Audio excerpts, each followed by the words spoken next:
एक बूढ़ी माँ रात को 11:30 बजे रसोई में बर्तन साफ कर रही थी। घर में 2 बहुएं भी थी जो बर्तनों की आवाज़ से परेशान होकर अपने अपने पतियों को, सास को मना करने को कहती हैं। वो कहती हैं, आपकी माँ को मना कर दो, इतने रात को बर्तन ना धोया करे, हमारी नींद खराब होती है। साथ ही सुबह 4 बजे उठकर फिर खटर पटर शुरू कर देती हैं। सुबह 5 बजे पूजा आरती करके हमें सोने ही नहीं देती, न रात को ना ही सुबह। जाओ, सोच क्या रहे हो, जाकर माँ को मना करो। बड़ा बेटा खड़ा होता है और रसोई की तरफ जाता है। रास्ते में छोटे भाई के कमरे से भी वही बात सुनाई पड़ती है जो उसके कमरे में हो रही थी। वो छोटे भाई के कमरे को खटखटा देता है। छोटा भाई बाहर आता है। दोनों भाई रसोई में जाते हैं और माँ को बर्तन साफ करने में मदद करने लगते हैं। माँ मना करती है पर वो नहीं मानते।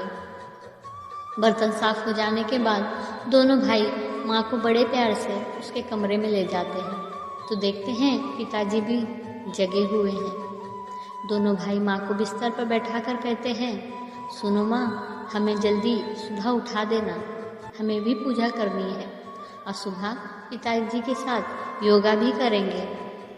माँ बोली, ठीक है बेटा। दोनों बेटे सुबह जल्दी उठने लगे। रात को 9:30 पर ही बर्तन मांजने लगे। तो पत्नियाँ बोली, माता जी करती तो है, आप क्यों कर रहे हो बर्तन साफ? तो बेटे बोले, हम लोगों की शादी करने के पीछे एक कारण यह भी था कि माँ की सहायता हो जाएगी, पर आप लोग ये कार्य नहीं कर रही हो। कोई बात नहीं, हम अपनी माँ की सहायता कर देते हैं, हमारी तो माँ है, इसमें क्या बुराई है। अगले 3 दिन में घर में पूरा बदलाव आ गया।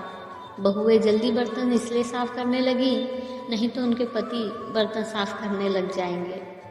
साथ ही सुबह भी पतियों के साथ उठने लगी और पूजा आरती में शामिल होने लगी। कुछ दिनों में पूरे घर के वातावरण में पूरा बदलाव आ गया। बहुएं सास ससुर को पूरा सम्मान देने लगी। दोस्तों, ये कहानी से हमें यही सीख मिलती है, माँ का सम्मान तब कम नहीं होता जब बहुएं उनका सम्मान नहीं करती। माँ का सम्मान तब कम होता है जब बेटे माँ का सम्मान नहीं करते या उनके कार्य में सहयोग नहीं करते। जन्म का रिश्ता है, माता पिता पहले आपके हैं।